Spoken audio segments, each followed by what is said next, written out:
It's time for Agriculture, presented by Turkana Farms in Germantown, New York, a small-scale producer of heritage breed livestock and a wide array of vegetables and berries on just over 39 acres. They also produce a full array of garden vegetables, many of them heirloom varieties raised naturally, as well as an assortment of berries, including raspberries, blackberries, gooseberries, black, red, and white currants, mulberries, and elderberries. And now, here's Mark Scherzer. I skipped doing a bulletin last week.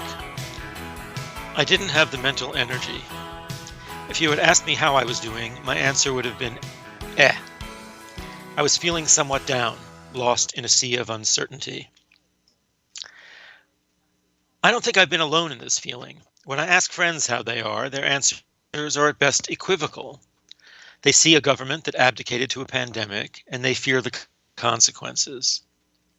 Yesterday, I got striking similar messages from two friends who generally see the world very differently from one another. One is conservative to his core, the other a committed progressive.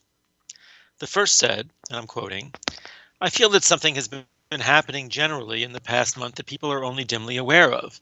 The world is much more horrifyingly damaged, maybe fatally so, than people had thought possible. We've been, quote, transported to another dimension, as Rod Serling used to say." My second friend said, again I quote, "I just can't recognize anything anymore. I feel like the walls around me could just shatter at any second, like some kind of post-Soviet state surrealism. Vaclav Havel on acid couldn't have imagined this shit." Maybe in other countries where they've done a better job at controlling COVID-19, there's a greater sense of assurance. But here in America, where the pandemic rages, there seems a head-on collision of fear and ennui. Our economy contracted more in the last quarter than in any comparable quarter in the last 70 years of record keeping. The Census Bureau's Household Pulse Survey, taken July 2nd through 7th, found that 49.9% of American adults live in households which have experienced a loss in employment income.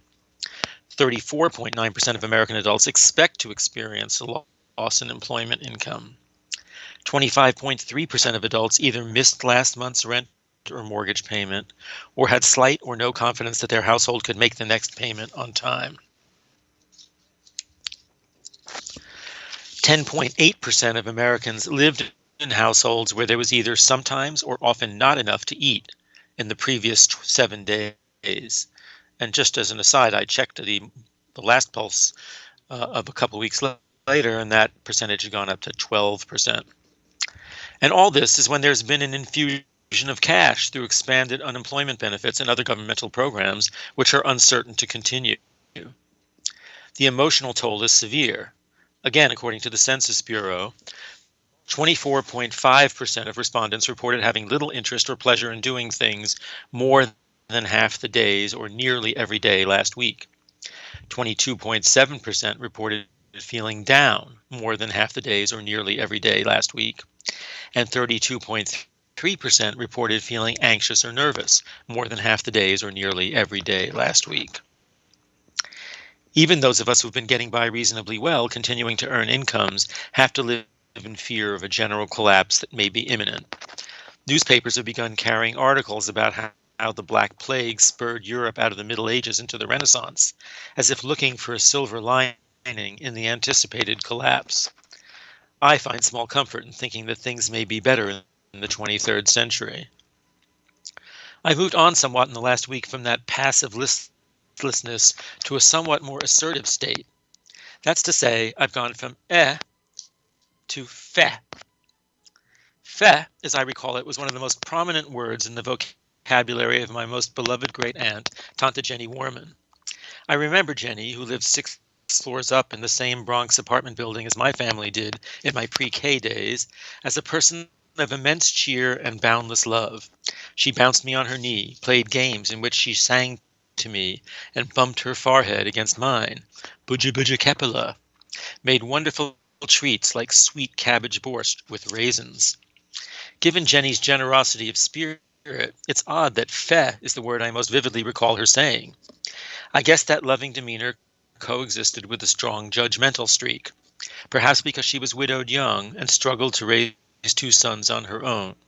She had to run a tight ship, and she was not shy about sharing her opinions. Whatever situation met with her disapproval merited that one-word epithet, feh. I was rude to my mother, feh. Ate unkosher food, feh. Didn't get the top grade at school, feh.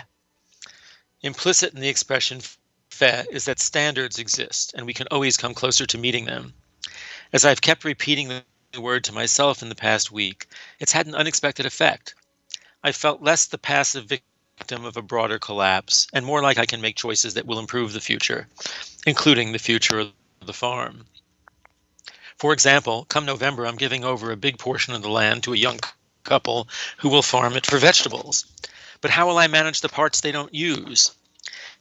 There's an approximately 3-acre swath of land to the west of the house that I've been worrying about, much of it wet and swampy, where the pigs now live.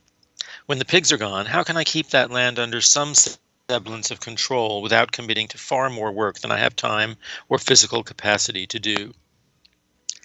Since I've lately been hacking back rampantly growing blackberry vines to keep them from shading out their own berries, it occurred to me that they might do well taking over the swampy area and going a little wild. I investigated and found they would not tolerate growing in saturated soil, but that other crops like rhubarb and asparagus would both be right at home. I already love these two crops for the way they basically take care of themselves, are fairly resistant to animal marauding, add landscape beauty, the asparagus with their feathery leaves and the rhubarb with their huge ones, and seem to have a ready market. So now I have a plan. Come fall, I'm dividing my rhubarb, and I'm planting the starts there. And I'm buying new asparagus crowns, and will begin to transform the pig run into an asparagus and rhubarb field. Passivity and hopelessness are friends. If we want to bulwark against things falling apart and want to live in a world that resembles the good part of our pre-COVID lives, we're going to have to plan and act accordingly and to standards. Surrender to social collapse? Feh. Agriculture is underwritten by Turkana Farms, LLC, a small-scale producer of heritage-bred livestock and a wide array of vegetables and berries on just over 39 acres in Germantown, New York. More information, 518-537-3815.